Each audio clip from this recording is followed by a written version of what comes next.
One of the things last year, the story almost all summer, going into the summer, was gas prices, and we kept saying last summer, gas prices don't matter all that much as long as people have money in their pocket, and it adds just a small fraction to their cost of travel. But we were concerned because it was cutting into their discretionary money, budget, the family budgets. Well, this year we were seeing the flip side. So that's one of the real bright pictures out there, is that we're seeing gas prices half of what they were last year this time. And looking out in terms of the market, I'm not a mineral or a petroleum economist by any stretch of the imagination, but the people that seem to know something about this are saying we're not going to see $4 gas prices this summer because the economy in Michigan, in the United States, across the world is such that the demand for oil is so severely depressed that gas prices aren't going to recover to the level that they were last year. That does a couple things, and I just saw an article earlier this morning, and they were projecting that if gas prices stay in the $2 range, that's like a $250 billion stimulus to the average American household. That puts a lot of money in their pocket.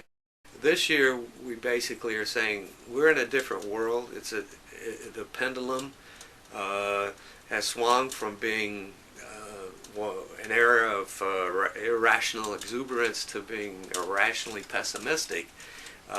Things aren't as bad as maybe we're hearing in the media. And if we look in terms of Michigan history, we've had unemployment close to 17% in the past, and the industry didn't tank. So we look at the bigger picture here a little bit, and reach out a little bit more for some indicators. We see some bouncing back in retail sales. People aren't buying luxury goods, but they're buying value. Michigan's travel product is really value. You get a lot for your money here, and it's probably more attractive this year than it has been in many years in the past.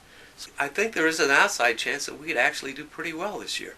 If we would see the market's been up several days, we'd see that continue for a while, and people kind of coming out of their shell, and consumer confidence bouncing off the bottom that it's at right now. People are saying, geez, I've been hunkered down, not spending money. Now's the time to get out and do something, especially because of all that stress that's built up because of all this negative economic news. Everything is half full, the glass is half full, half empty. We've got layoffs, we got early retirements, we got people unemployed, and that's basically all bad news in terms of income, the income side of the equation. But travel involves several factors, income only being one of them. The other really important factor is time.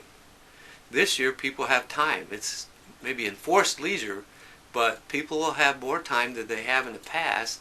And if the industry can tap into that and offer a package that is in line with people's budget, I think that time thing will have a very positive impact on what happens this year. So putting all that together, we're saying, well, we'd like to say things are going to be better than last year, but all these negatives suggest it's got to come down. So we're looking at maybe a decline of 3 or 4% in travel volume, and also in terms of travel spending.